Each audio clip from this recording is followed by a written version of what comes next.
Well, just a little over a month ago, Midland was hit by a devastating mass shooting that injured 10 people and took the life of one man, Ed Scott. Tonight, his family is sharing the memories they've been holding on to. News West 9's Corey McIntyre spoke with the family. Corey. Thank you, Crystal.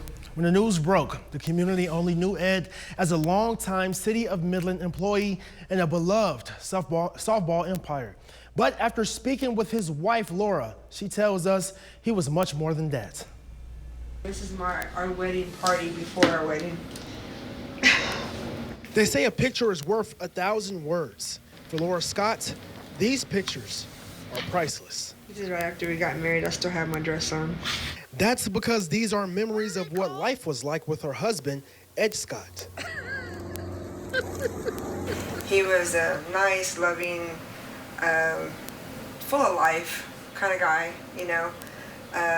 We always joked because when we first met, we met through softball. 22 years ago, Ed was working as an umpire when Laura was just getting into softball. One day, she was asked to umpire alongside him in a game usually played at a slow pitch. Ed introduced her to fast pitch ball, unknowingly showing her how far their spark could fly. So, first game ever in his hometown. I'm a new girlfriend. He has a call. They come out and question the call. And he does this to me. And I said, he called the girl out. And I went, safe. And everybody in the stands was like, ooh, you know, and instantly I was like, and from that point on, everyone always told him, dude, that's it.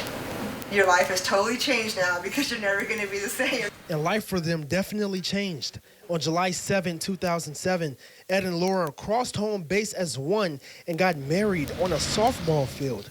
And as the years went on, the two would raise their children together. How would you describe Ed as a father?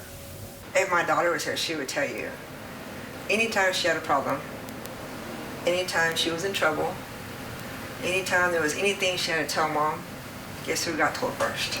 Dad. Yeah. Even as a grown woman, you know, she would call him and say, hey, Dad, can we have lunch? He'd be like, oh, God, no, it's coming up next. Because that meant he had to tell me something later on that night about the kids. And while Ed's role was a father at home, he also became someone players looked up to on the diamond. He umpired high school ball. And they would see him at a game, and it was like, Coach Ed. It wasn't even like umpire Ed or Blue or anything. It was like, Coach Ed, Coach Ed. They just loved and respected him. Because when he was on the field with them, it was about them. It was about making them better. It was about helping them just pick them up, you know, and encouraging them in any way they could. Next to the album full of pictures is something Laura never wanted to have, an urn filled with his ashes. Sometimes you don't appreciate the little things in life until you don't have them. June 12th marked the last conversation Ed and Laura ever had.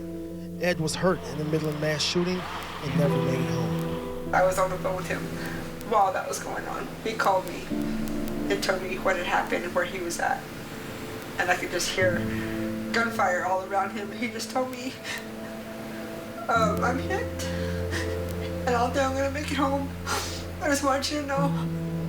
And I wish I had more time. I could have told him how much he meant to me and that I truly loved him before he was gone. With Ed's laughter no longer echoing in their home, Laura says the hardest part has been what people see and what they don't see. People have asked me, like, oh my God, you're so strong. I'm not really. I'm really not. But she finds strength and comfort in the love that she's received from across West Texas. I have to say that I'm very grateful and thankful for the prayers that I have received from people and that I truly felt them and touched them, because I truly feel a sense of peace with his passing. But I have felt the prayers from other people, and I believe that this happened for a reason, and that he was just needed in heaven, so it was time for him to go. So I hold on to that, and I have peace with that. Because Ed isn't just a memory in a photo album. He's a reminder that the greatest victories aren't found on a scoreboard. They're found in the people we love. Even though Ed is no longer with us, Laura is making sure his legacy lives on. On August 22nd, she'll host the first annual Ed Scott Memorial Fast Pitch Tournament in Pecos. For more information on the tournament, visit newswest9.com. Crystal?